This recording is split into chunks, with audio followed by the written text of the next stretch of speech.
खबर मिर्जापुर से, जहां Uttar Pradesh tax bar association चुनाव में फर्जीवाड़ा होने पर एसोसिएशन में उपाध्यक्ष पद पर चुनाव लड़े प्रत्याशी अमित श्रीवास्तव द्वारा मलाविया नगर मकरी खो स्थित अपने आवास पर प्रेस कॉन्फ्रेंस की। फिरोजाबाद जनपद के सिकोहाबाद के नेहा गेस्ट हाउस में 25 जनवरी 2025 को प्रांतीय संघ का चुनाव संपन्न हुआ, जिसमें मिर्जापुर से अमित कुमार श्रीवास्तव उपाध्यक्ष पद के प्रत्याशी, अनिल सिंह एवं रितेश सिंह कार्यकारिणी पद के लिए प्रत्याशी थे। उक्त चुनाव में चुनाव अधिकारी द्वारा घोर फर्जीवाड़ा करते हुए 100% 334 लोगों का मतदान करवा दिया गया, जबकि बैलेट पेपर जारी करने वाले रजिस्टर पर सिर्फ 328 लोगों के हस्ताक्षर दिखे। वहीं 5 सदस्य अनुपस्थित थे।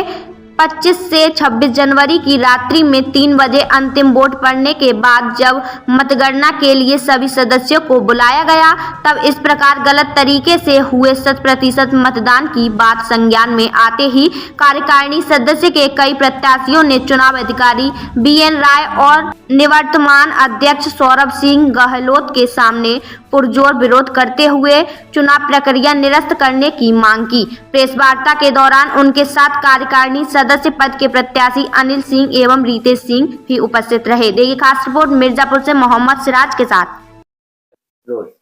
आज आपके द्वारा एक प्रेस वार्ता किया जा रहा है, किस संदर्भ प्रेस वार्ता है? प्रेस वार्ता यूपी टैक्स बार एसोसिएशन के चुनाव के संबंध में प्रेस वार्ता लिया जा रहा है और मैं टैक्स बार एसोसिएशन मिर्जापुर का अध्यक्ष अनिल सिंह। हम लोग यहाँ से इलेक्शन के लिए 23 तारीख को करीब 13 लोग यहाँ से पहुंचे इलेक्शन के लिए, जिसमें हमारे अध्यक्ष उपाध्यक्ष पद के प्रत्याशी अमित श्रीवास्तव जी, हमारे कार्यकारिणी सदस्य के प्रत्याशी अनिल सिंह, रितेश सिंह, हम लोग पहुंचे और चुनाव काफ़ी अच्छी तरीके से हो रहा था। लेकिन फिर भी वहाँ पे कुछ ऐसी विसंगतियाँ हुई जिसमें चुनाव अधिकारी द्वारा फर्जी वोट डाला गया, जिसमें ये भी था कि वोट फर्जी बहुत पड़े, जिसमें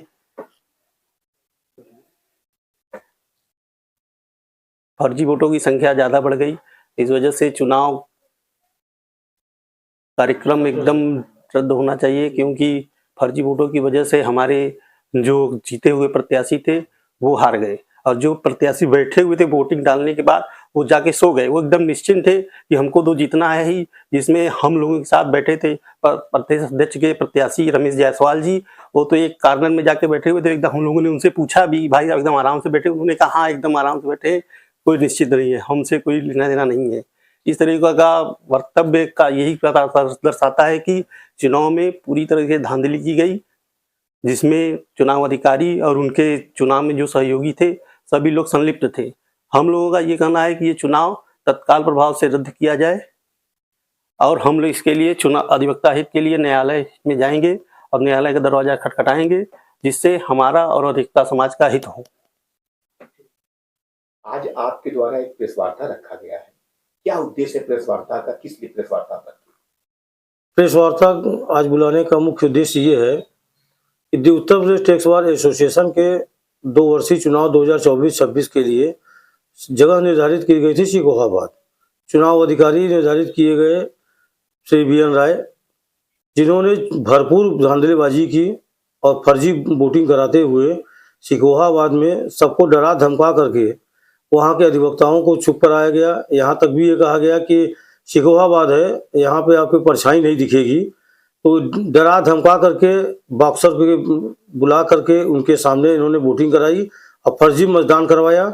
100 की संख्या में लगभग फर्जी मतदान किए गए, 100% मतदान किया गया। जबकि उत्तर प्रदेश टैक्स बार के बाइलाज और संविधान का ये स्पष्ट था कि कोई भी कार्यकारिणी का पदाधिकारी या सदस्य जो उपस्थित नहीं होगा, उनकी वोटिंग राइट का कोई भी क्रेडेंशियल जारी नहीं होगा। लेकिन वहाँ 100% मतदान हुए, जबकि 5 ऐसे सदस्य थे जो कि उस चुनाव में आ ही नहीं पाए थे और उनका भी वोट पड़ा।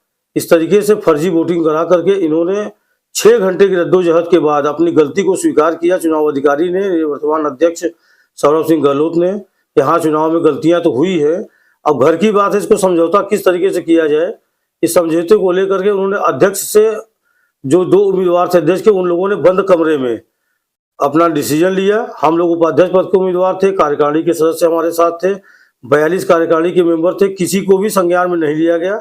न उपाध्यक्ष पद के उम्मीदवार को संज्ञान में लिया गया। उन लोगों ने आपसी सहमति क्या की, कैसे क्या निर्णय लिया, और अंत में उन्होंने चुनाव के परिणाम घोषित कर दिए, जिसमें हम जीते हुए प्रत्याशियों को भी उन्होंने हराने का पूरा प्रयास किया और हरा दिया। अपने चहेतों को, जो उनके चमचेबाज थे, उनको उन्होंने जिताया है और पूर्ण रूप से बेईमानी की है।